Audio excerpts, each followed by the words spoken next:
Hola a todos y bienvenidos a esta primera edición del podcast que organiza la Cámara Valencia a través de la Oficina Europa.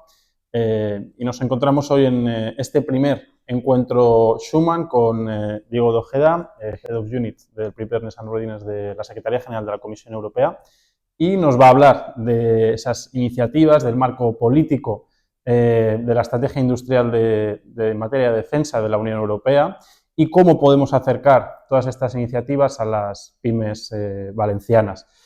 Sin más y para no entreteneros, la primera pregunta que te lanzo, Diego, muchas gracias por estar aquí, eso ante todo. A vosotros. Es preguntarte, desde esa anexión de Crimea por parte de Rusia en 2014 y toda esa evolución que ha habido en los últimos años, ¿cuál es la aproximación que tiene la Unión Europea desde el punto de vista político y cuál es, todo este marco de iniciativas de dónde surge? Pues buenos días, muchas gracias por la invitación, un placer. Surge de ahí, de lo que acabas de decir. Había la conciencia, la convicción de que en Europa ya un Estado no iba a invadir a otro Estado y de repente eso se quebró. Es verdad que había habido otros antecedentes antes, pero eso se quiebra en 2014 y se quiebra ya a lo bestia en 2022 con una invasión en toda regla. Y de ahí surge la necesidad de ayudar a Ucrania a resistir esa agresión por solidaridad y también por la cuenta que nos trae. Porque si alguien viola el derecho internacional y le sale bien, pues es un incentivo a volverlo a hacer. La próxima vez a saber con quién. Entonces, ayudar a Ucrania es un deber de solidaridad, pero también interés propio. Y no estábamos preparados para repeler un ataque de esa magnitud. Y después de ayudar a Ucrania estamos todavía peor preparados. Y por lo tanto, en Europa, en Bruselas, en la OTAN, han llegado a la conclusión de que tenemos que, como dice la presidenta von der Leyen, gastar más, gastar mejor, porque la defensa europea está totalmente fragmentada en términos nacionales. Cada país intenta gastar sus fondos en su propia industria o en Estados Unidos. Y gastar más en Europa, porque la industria de defensa y de doble uso necesita demanda para poder generar la cantidad de bienes que nuestros Estados miembros necesitan. Aparte de que si le estás pidiendo a los contribuyentes que haya una mayor proporción del dinero público que se va a la defensa, pues también conviene que haya un rédito económico. Y la defensa es un sector donde tienes ingenieros, mano de obra cualificada, tiene un efecto spillover muy positivo sobre el resto de tecnología, sobre el resto de la economía. Claro, si lo gastas en Corea del Sur, pues ese efecto te lo pierdes. Y esto es una trayectoria que va increciendo y a la que yo no le veo fin de momento. Para los próximos 5 o 10 años, desde luego, va, porque incluso si hubiera un armisticio o un alto el fuego en Ucrania mañana, que ojalá, porque todo el mundo querría, otra cosa es en qué condiciones, seguiríamos teniendo la necesidad de volver a rellenar todos los stocks y duplicarlos, porque no estábamos preparados para la situación de amenaza creciente o mayor que tenemos ahora. Y a eso se une el hecho de que Estados Unidos está indicando activamente o de manera muy explícita que se empieza a retirar o a reducir su compromiso de seguridad con el continente europeo. Y todos estamos rezando para que sea una retirada parcial y además gradual, es decir, lenta. Pero podría no serlo. Y la cantidad de agujeros o de parches que los europeos tenemos que rellenar es muy grande, muy costosa y lleva tiempo. Con lo cual, de aquí a los próximos 10 años, incluso si hay paz mañana, la inversión en defensa y en doble uso se va a mantener, sino a seguir creciendo. ¿Y cuál dirías que es el punto de inflexión o uno de los momentos clave que han hecho que la Comisión Europea dé este paso adelante? Porque, por ejemplo, sí que es verdad que en esta nueva legislatura, con la publicación del Libro Blanco de Defensa en marzo de este año, 2025, se trazan las líneas maestras de lo que se considera que tiene que ser la defensa europea, pero todo este proceso entiendo que se inicia con anterioridad y a raíz de este análisis geopolítico que acabas de comentar. Entonces, ¿cuál dirías que ha sido el momento en el que dentro de la Comisión Europea se ha dicho, vale, nos tenemos que poner manos a la obra, nos tenemos que sentar y desarrollar estos programas? No, no es muy relevante porque la Comisión Europea, el primer documento de defensa que hicimos fue en junio de 2013, es decir, antes de Crimea, porque ya vimos que la fragmentación de la industria de la defensa era un problema. Es decir, ya hemos dado, no la voz de alarma, pero hemos hecho propuestas en materia de defensa a las que todo el mundo les daba la bienvenida y luego eran convenientemente guardadas en un cajón o se aplicaba la mitad de la mitad.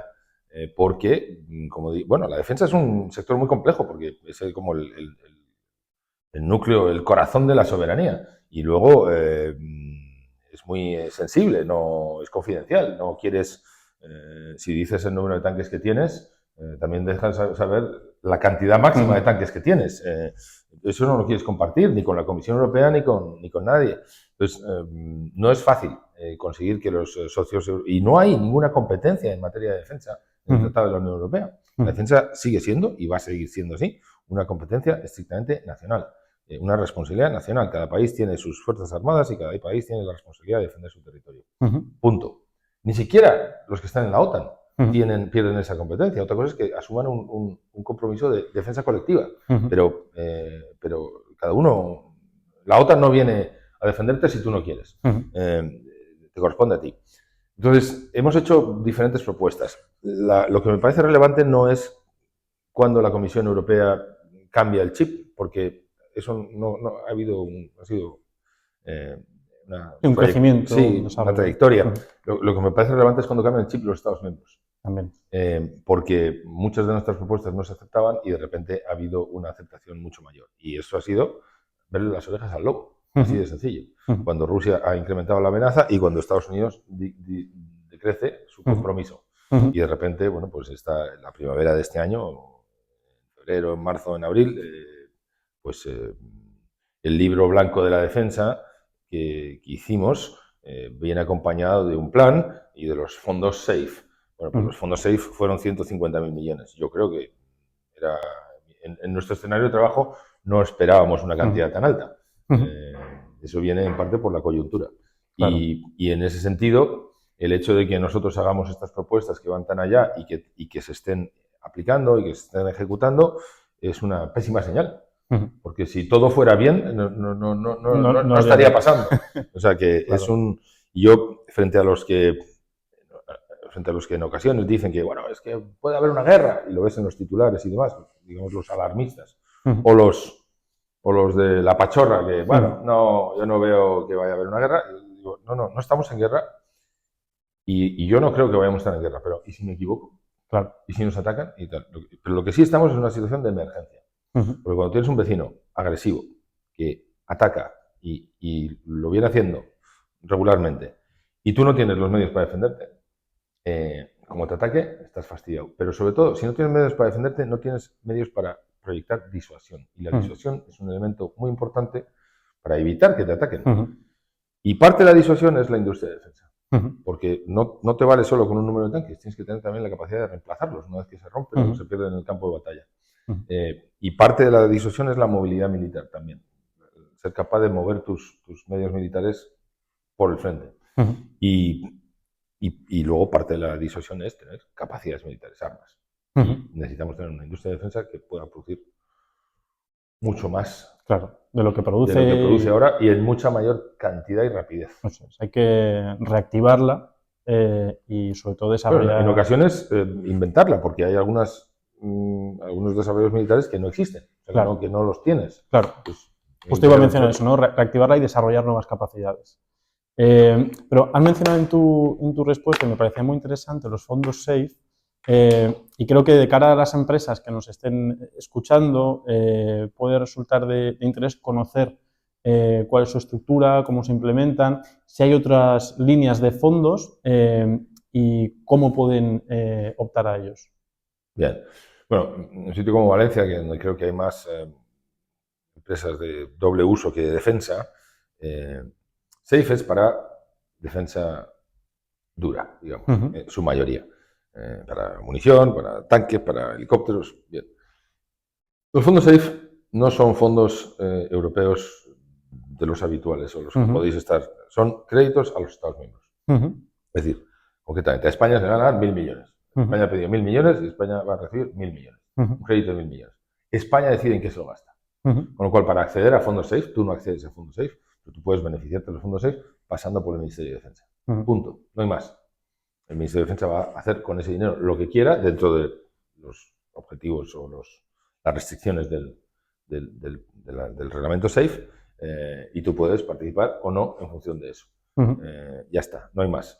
Pero hay muchas otras cosas. Por ejemplo, un cambio que se está produciendo también de manera bastante creciente y acelerada es el Banco Europeo de Inversiones, el EIB o el BEI, donde está Nadia Calviño de presidenta.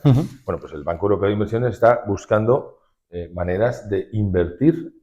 El Banco Europeo de Inversiones no puede invertir en munición y en armas puras y duras, pero sí te puede ampliar la fábrica que fabrica armas, o sí te puede, para doble uso, sin duda. Entonces, el Banco Europeo de Inversiones, no sé, a lo mejor la Cámara puede... yo hablo con ellos regularmente y me cuentan pues un crédito de 500 millones que han hecho aquí o un crédito de 300 millones que han hecho allá. Perfectamente podrían...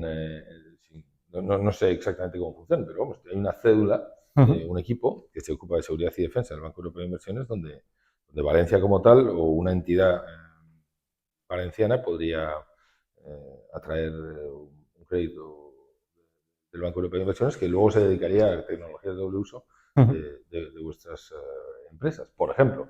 Pero más que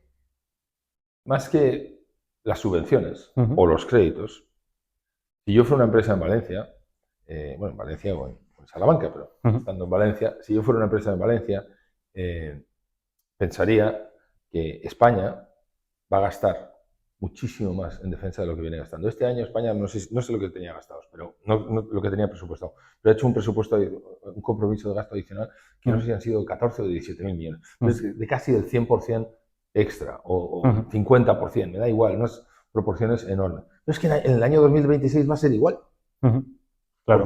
Porque se ha comprometido España, como todos los demás, a gastar el 2%, y como estábamos en el 1,2 o el 1,4, lo que estuviéramos, pues en el año 2026, eso, que ya ha resultado, digamos, extraordinario y que ha habido, o sea, el gobierno tiene dificultades para encontrar el dinero, pero luego hay dificultades para gastarlo, porque es una afluencia de dinero que necesitas tener clientes, gente que te pueda producir lo que tú necesitas. Bueno, pues eso va a pasar otra vez en 2026, pero más aún, también va a pasar en Eslovenia, en Chequia, en Polonia está casi con el 5% del PIB, por toda Europa. En un sitio como Valencia, yo diría, bueno, no solo voy a mirar a Madrid, al Ministerio de Defensa, voy a mirar también al Ministerio de Defensa de todos estos otros países donde tenga algún tipo de contacto y demás, porque en muchos de esos países no tienen esa industria de tecnología de doble uso. Es decir, yo me iría, por ejemplo, primero a todos los países que más compran en Estados Unidos o en Corea del Sur, digamos. Claro. Por ejemplo. Claro, y ahí, por ejemplo, y aprovechando que has centrado ya la respuesta en las empresas valencianas, aprovechando que estamos aquí en la sede central de Cámara Valencia, ¿cómo le explicaríamos a una empresa que, por ejemplo, se dedica al textil o que se dedica a hacer tuercas, que este momento es oportuno para ella para participar? ¿Uniformes de soldados? Por ejemplo.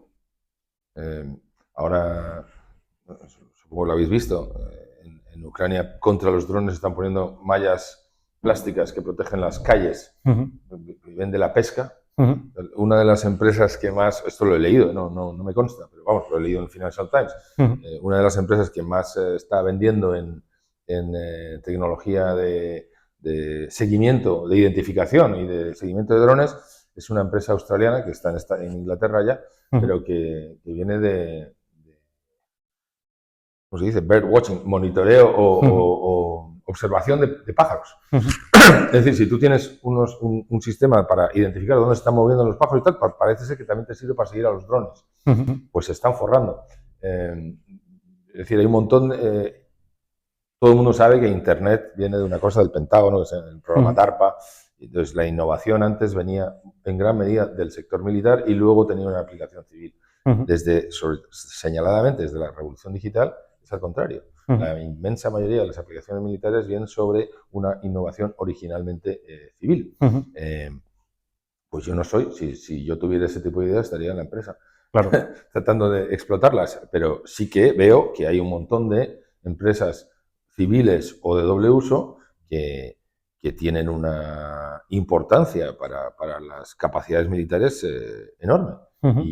Y obviamente en un contexto en el que el gasto militar está creciendo de manera brutal, pues hay unas oportunidades de negocio para el que quiera arriesgar y el que pueda innovar enormes. Claro, ¿y cómo está? Porque claro, el concepto este de agencia DARPA que a todos nos suena y que parece que se menciona en el informe Draghi, ¿en qué fase está de implementación? Si existe una propuesta, si no.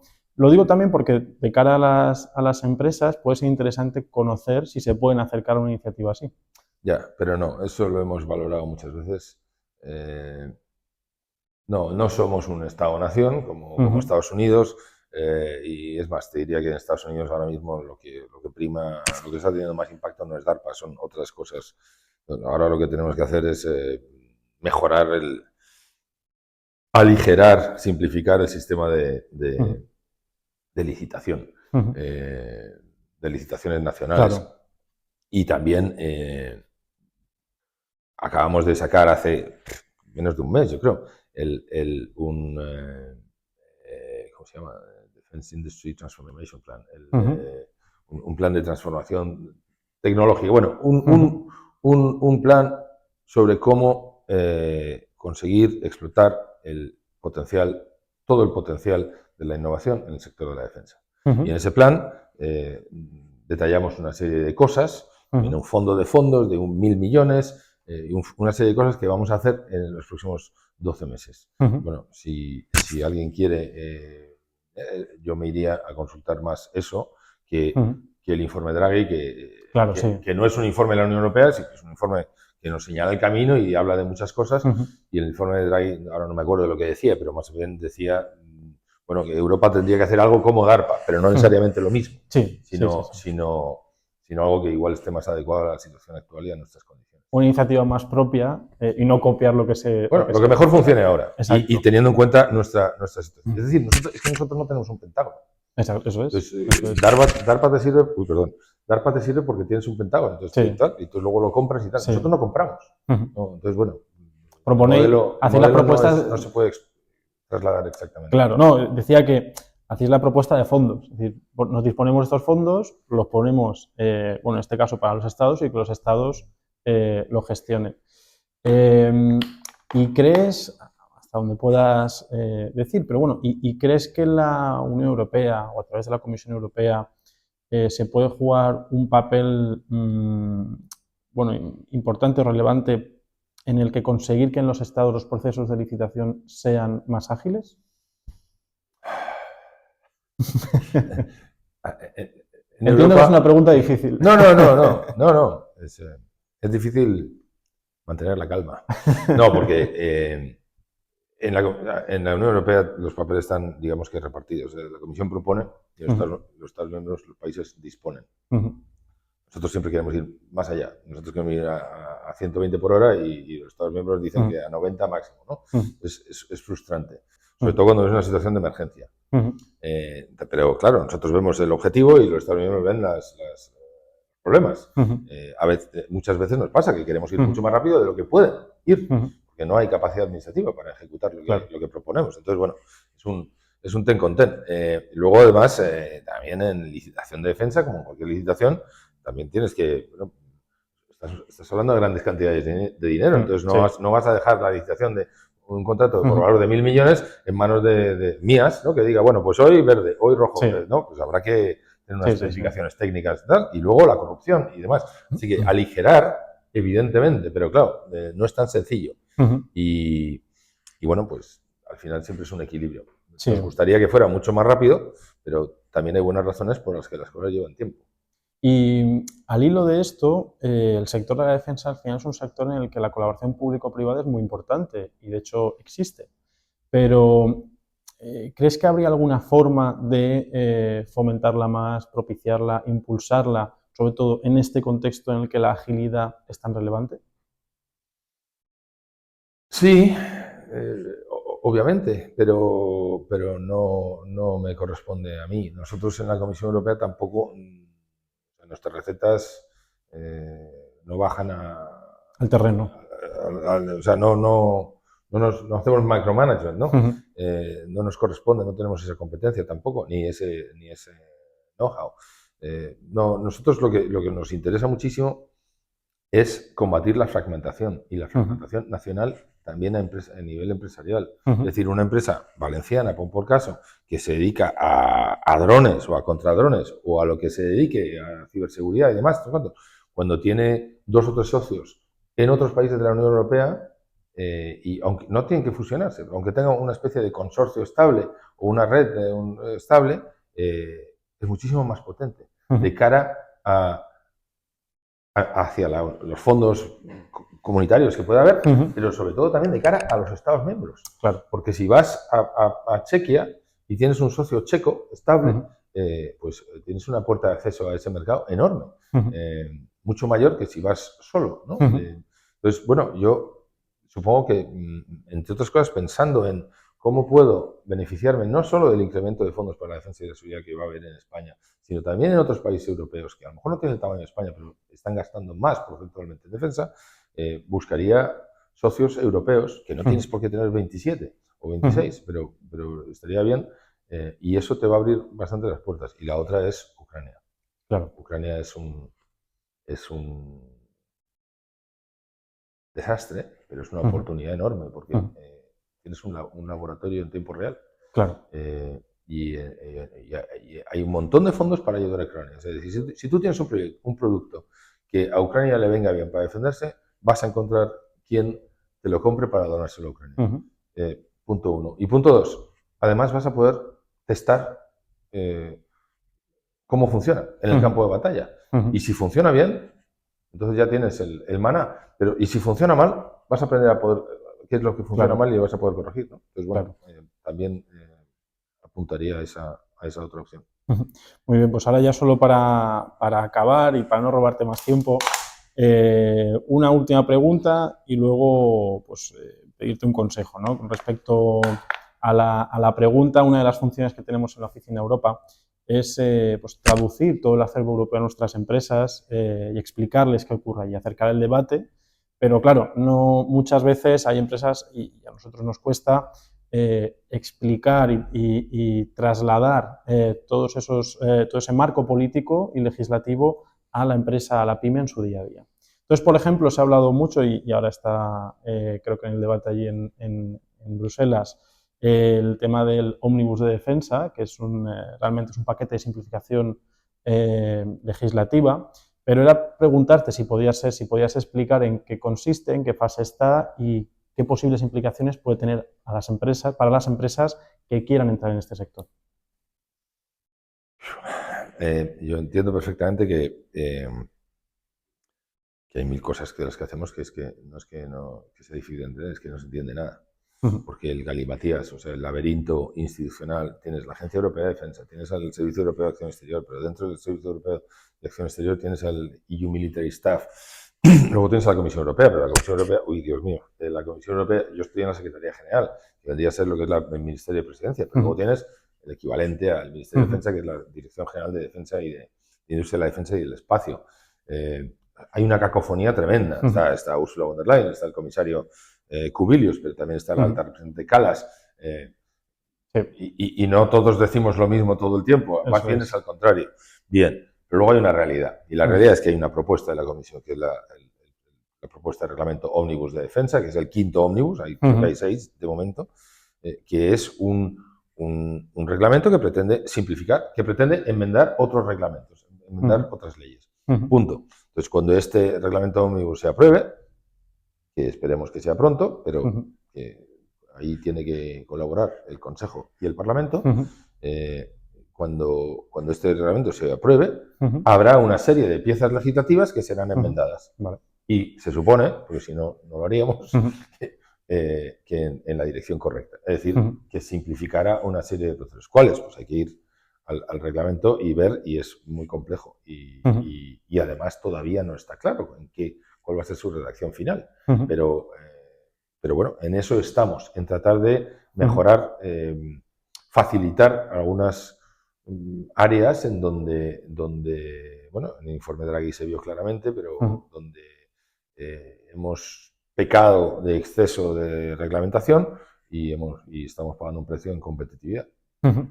Muy bien, y ya pues como comentaba ya la petición, que en este caso es pues qué mensaje, o si pudieras lanzar un mensaje a las empresas valencianas, por una parte como consejo para entrar en este sector y por otra parte, sobre todo por las capacidades que pueda necesitar en este caso Europa, no la Unión Europea como institución, pero bueno, Europa en materia de defensa para darles ideas para desarrollar tecnologías. Bueno, más que consejo, unas reflexiones. La defensa y la seguridad no son agresivas, no son belicistas, no es de halcones. La defensa y la seguridad son esenciales para proteger la libertad y la seguridad y la soberanía. Es decir, es muy complicado. O sea, cualquiera que invierta en defensa y seguridad está ayudándome a que yo no tenga que ir a la universidad en ruso, por ejemplo, o en otro idioma que no me apetece.